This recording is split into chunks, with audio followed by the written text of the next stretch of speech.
What is going on, guys? What's going on, guys? What's going on, guys? What's going on, guys? What's going on, guys? Hey, what's going on, guys? CH Maury, Homebrew for Life. What is going on, guys? It is CH from Homebrew for Life, and I've missed you guys. I've been really busy, though. I've been moving out, been moving in, trying to find new stray cats, trying to figure out Hawk Tua's real name so I could follow her on Instagram. But same old. We've been eating good. We've been drinking good. Padres are playing great. Life is good. I got San Diego coming up, Italy, Albania, and Greece in late September. But most importantly, we're going to start brewing again. And I've got the Clawhammer Boys and Golden Hive mead coming into town this month, so we're gonna brew at least 2 batches and make some mead. I think we're gonna make the lightest lager ever, and we're gonna make some ginger beer. But if you have any good ideas, let me know. And before I show the new pad, I want to catch up from my last video where I attempted the PB&J and then I kind of bitched out at the end, but people reached out and I got answers. Actually, 3 different commercial brewers reached out and they all had the same answer. And that product we will talk about in a minute. And the last video was kind of confusing. The PB&J B-roll was all over the map. Some of the footage was from years ago when my beer belly looked like Kraid from Super Metroid, when I was going through my John Kruk phase. That was in San Diego when I was 230 pounds. But that is the only footage I had of brewing without grain, just using straight sugar to start. So maybe I lost some people, but long story short, it was a nightmare. Stuck fermentation multiple times, 5+ stuck fermentations. Every valve got clogged. It was expensive. I think it was the most expensive batch I'd ever brewed with. And that could really put you into a brewing slump.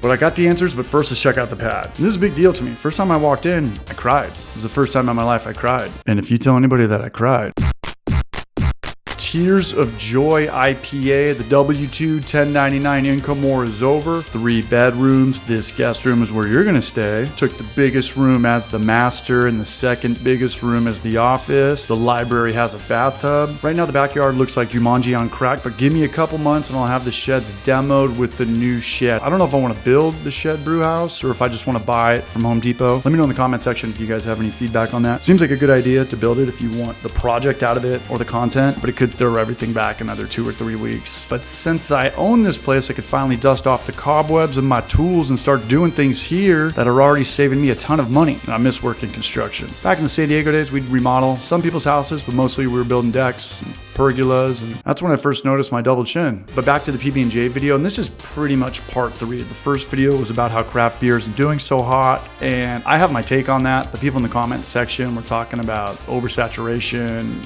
the competition, and inflation. But I don't agree with any of that.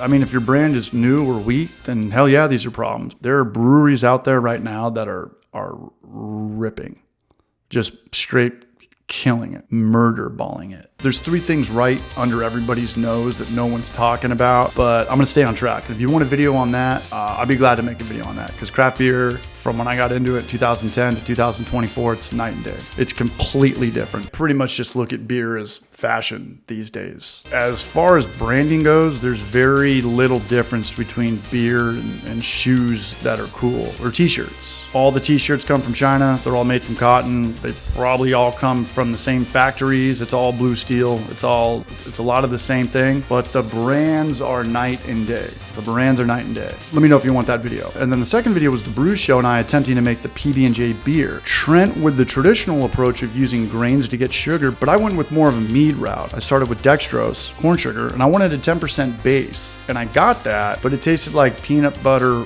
wine. So I needed to compensate. So I made this gnarly batch of whatever sweetness I could find. Nothing diet, nothing sugar-free, pretty much just anything I could melt into liquid fast. And what I got was around a 7% fruit snacks social sparkler. And no joke, with great branding, give this thing a cool name with a cool logo, maybe put it in a smaller glass to give it some class, I think it would sell. Actually, I know it would sell. I've seen stuff like this sell. Or don't give it class. Put it in a 24-ounce can and sell it for $1.99 to the college kid Four Loko crowd. Branding is everything. And then my friend Sean and I tried to do a blind taste contest, but it was day and night. Trent still had the beer vibe, and my concoction was just straight up drinking candy. And sweetness sells. And if you've been in San Diego the last decade, you know about Mother Earth's Valley cream soda, or Belching Beaver's peanut butter stout. And I'm not talking adding strawberries to secondary subtle sweetness. I'm talking 7% liquid candy. But the problem was that I got stuck fermentations. I was pretty much just micro-dosing packets of yeast every 2 or 3 days, and it was a nightmare. The stuck fermentations, pouring more gravity readings, allowing more oxygen in there. By the time I finally hit my gravity, I hated brewing. But my barrage Mike from the old country hit me up after watching the video and told me about this turbo yeast. And then 2 other people reached out and told me to use the same thing, Pathfinder TY Pure. So thank you, Mike. Mike is actually a brewing instructor at Miracosta College in San Diego, as well as owner and head brewer at Culver Brewery in Carlsbad. We have brewed a few homebrew batches back in the day. Definitely a reliable source. So Pathfinder TY Pure, I think it's turbo yeast or distiller's yeast, same thing, good up to 14% batches. I think it might be difficult to get in a 5-gallon batch form, but if you can get it, 3 commercial brewers vouching for it, that's the answer. I do like the idea of this, and then back sweet it like a lot of people do with mead. I do want to make a French toast drink this way, Cinnamon Toast Crunch. And again, with good branding and a ton of sweetness, this would crush, believe me. As time goes on, brewing's going to change, trends are going to change. It's no secret that, everything kind of went full circle and light beers are back.